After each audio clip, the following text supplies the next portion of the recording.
That acceleration was intense. It's like 0 to 100 in, well, you haven't got to 100 yet. But. I'm not one to hitchhike, but Hitch Planet isn't really the same thing. You're booking on your phone instead of sticking your thumb up on the side of the road. It fills empty seats, saves each of you money, and makes for some fun times. Going back to the people being useless conversation. It's working well on the West Coast and sets the perfect stage for riding in cars with founders. Hey, Cardi, how you doing? Good.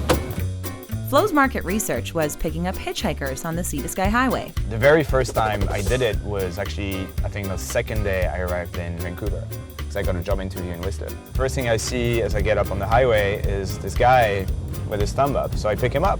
Long story short, the ride was pleasant and he landed the job, which meant many more drives to Whistler. One thing led to another. I was just driving all these random people from the side of the highway, and they're all giving me the same story. They're all saying how crappy it was to get to Whistler. And there you have a founder problem. What's a founder problem? It's not being able to find anything quickly on a disorganized internet. It's forgetting your thumb drive during a long bus ride and not getting any work done. It's being too poor to afford rent in San Francisco while conference goers pile into hotels for the weekend. And it's people needing a ride while solo drivers pass by racking up their gas bill. So Flo got his founder problem. What next? You didn't have any experience in making a business, did you? No, but it wasn't a business, it was a project. I used Hitch Whistler as a project to learn how to code. A project. Coincidentally, these companies also started as projects.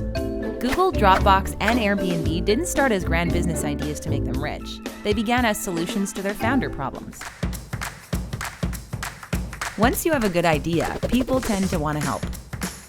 For years, I'd been wanting to find someone I could work with who had complementary skills. Luke was Flo's roommate, who also happened to be a software engineer.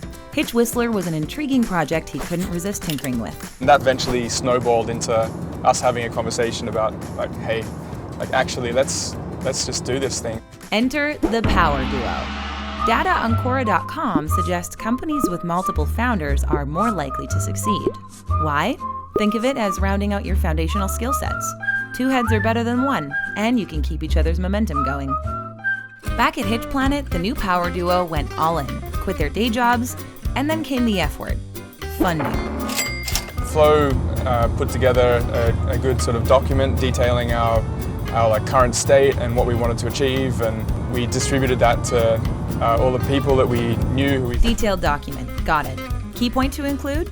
Your objective for the funds. I mean, imagine a parent and the kid comes up to the parent and says, "Hey, Mum, can I have $20? Like, what's the first question that Mum is going to ask? It's What like, are you going to do with what are you that? going to do with it? The reason why we raised money in the beginning was because we wanted to build some mobile apps, and we wanted to hire people to do that.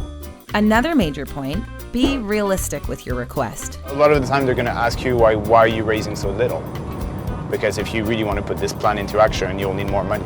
In the beginning, we put together a plan to raise $50,000, and then it quickly became $100,000 and then $150,000. Hitch Planet hit their first round funding target, but the fundraising isn't over.